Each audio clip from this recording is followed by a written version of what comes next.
Check out the Matt Walsh tweet. You people. Let me tell you something. You women from the 60s really messed up my life goals. You didn't want to stay at home and clean the house, take care of the kids, you know, have dinner ready for your husbands when they got home from work.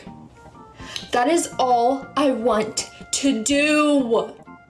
But no, you thought everyone wanted to be independent. I don't. I don't want to be independent. Now here I am, going to school because I'm ready to go to college and get them a job and education. Women. I can't tell if this is satire. I genuinely can't tell. If it is satire and a conservative unironically said these are the people you should be... First of all, let's just assume it's unironic, okay? If you're a grown-ass man with a wife and you're looking at a TikTok from a high school girl talking about how she's not like other girls and you're using this as a model of the type of woman you should be wifing, that is fucking pathetic, bro. She said college, she said to go to college. She said go to school to go to college. So I don't know if she meant finish high school to go to college. She looked like 15 to me. She looked like a child to me. That doesn't look like a college student.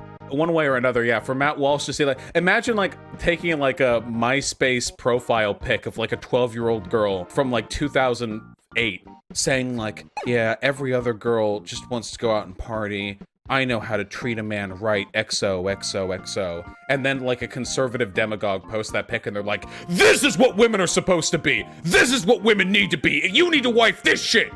This 12-year-old. You need to fuck this 12-year-old. Matt Walsh. Quote, Matt Walsh. This is what they took from us. Cue pictures of fucking sophomore high schoolers. So first of all, feminism allows for women to be housewives. It's literally just you should be able to do whatever you want. It's not you can't be a housewife. Like I have never in my life known a young feminist, because there are some women in their like 50s who think this way, but like a young intersectional third wave feminist who believes that feminism means women have to be hyper independent, whatever. I've never met that.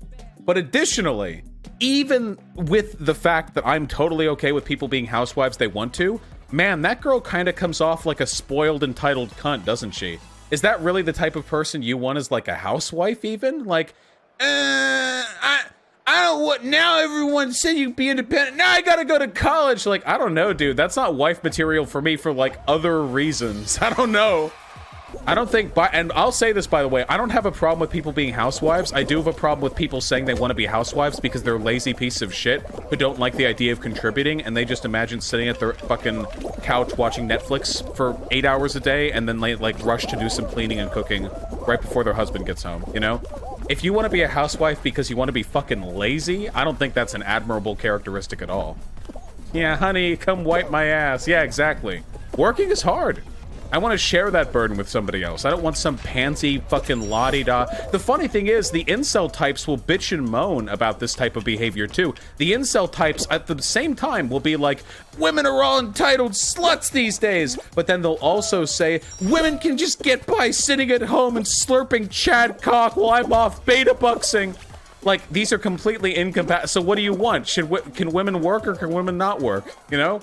Tell me, Jordan Peterson, which is it? These are two completely incompatible views, but I see them expressed by the exact same group, so I genuinely don't know.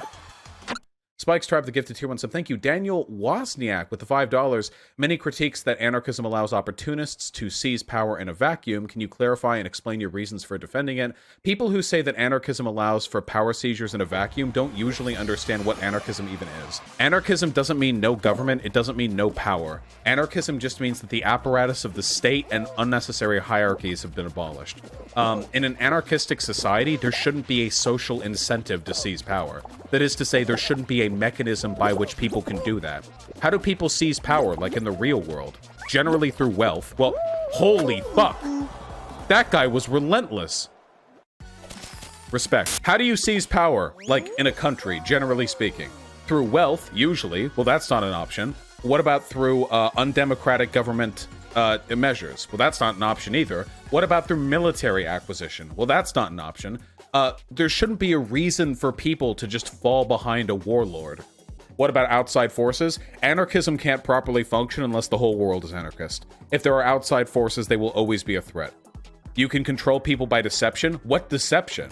You just start running around your neighborhood block one day saying, hey, get guns and help me overthrow the local factory or they'll kill you all. The issue is deception generally only works as a tool for acquiring power in very specific socio-political context. It's not that lies on their own can allow for that sort of thing.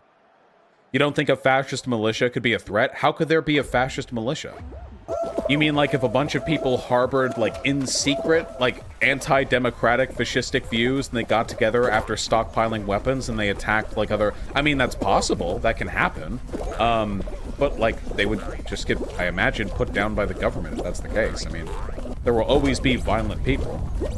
This is why I don't like talking about the anarchist label that often, because people don't generally understand what anarchism entails, so it feels like anytime it gets brought up, I have to explain 87 caveats. Listen, let's just say don't worry about anarchism and let's work on socialism, okay? Can we agree to that? Wait, government? Oh god. Anarchism doesn't mean no government. There will always be government as long as there are multiple human beings working together. The family unit is a type of government. Government just means any sort of collective organization. The state is what anarchists generally want to abolish. Communists also want to abolish the state. What's the difference between government and state? Okay, we're good. I love you guys. I hope you all know that. What's the difference between socialism and anarchism? One of them is based and one of them is double based. Okay? Don't worry, guys. Nothing. Never mind. Anarchism means no government, no laws, no police, nothing. No prisons. It just means everyone just does whatever they want. Okay? There we go. That's what anarchism is. Stop asking questions. It's like Mad Max, okay? It's like Mad Max, and I want to have anarchism so I can be like Big Hoffman or whatever the fuck that guy's name is, Immortan Joe, so I can spray paint on my teeth and fuck fertile harem, okay? That's it. I just want to be Big Joe, all right? That's it. That's anarchism. Heavy Pokey Lover, if you guys want to understand anarchism better, I'm really not the best YouTuber for it. What I like doing is I like taking political events, contemporary events, or basic ideas and explaining them in ways that I find engaging. Anarchism is a, for the most part, highly theoretical and complex, entirely divergent understanding of how the government operates. My understanding of it is pretty limited, too. There are other people who do better work on that subject. If I gave that information to you, I would just be regurgitating it to you, possibly in an inferior form. Listen, anarchism is when you vote for Biden, okay? Non-compete does better videos than anarchism? I don't know how much I trust that guy. What about Candace Owens? Was Candace Owens on a horse? Didn't Candace Owens recently have a really weird I'm pregnant video? She did a she did a trailer for her pregnancy and its release date. Yeah, there was some like weird shit there. I don't know. Looked like a fucking Stanley Kubrick film. Time to activate my Kekai Genkin to see around me all the... Yes. Goodbye. That was my Kekai Genkin. Fuck no! You were a mile away! Yeah, that was the other guy's Kekai Genkin. It's when he grabs the tail from a slightly longer than normal distance. Watched your vid on Trump's coup talk. In my head, I heard him saying the Republic will be reorganized into the first American empire. Anakin's betrayal theme plays what AOC says, this is how democracy dies, with thunderous applause. Yeah, it's... I mean, that's about the dorkiest fucking way you could possibly put it. But yeah, it is very weird and disorienting living through history. And whether that history can be found in books or in the enlightened scripts written by one Mr. George Lucas, seeing democracy die is pretty feels bad, man, one way or the other. Go! Stand up! Well, that was fucking useless. Do you think Bernie Sanders will be given a funeral service like McCain or RBG when he dies in like 10 years? I mean, probably, right? He's a senator. I imagine that would be of at least some import. What are your unironic thoughts on cock and ball torture? Hey, listen, if you guys are into it, Godspeed. Have fun. Not my thing, necessarily. Should we get rid of Mother's and Father's Day because the creator of Mother's Day didn't like the companies using it for marketing? Dude, fucking cringe-ass forced holidays like that are super fucking dumb. We should get rid of those. I don't think they make people any more kind, or any more giving, or any more generous, or any more considerate to anybody else. All holidays are fake, idiot. Nah, there's a difference between a holiday like Easter, which has some cultural significance, and a holiday that's just made up by fucking Hallmark, you know?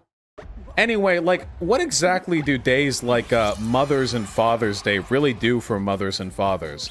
Like, all it really does is artificially sort of compartmentalize appreciation for them into a single day, completely artificially, you know? If you care about your mom, you should always care about your mom. You don't need a fucking holiday to give gifts to her, you know?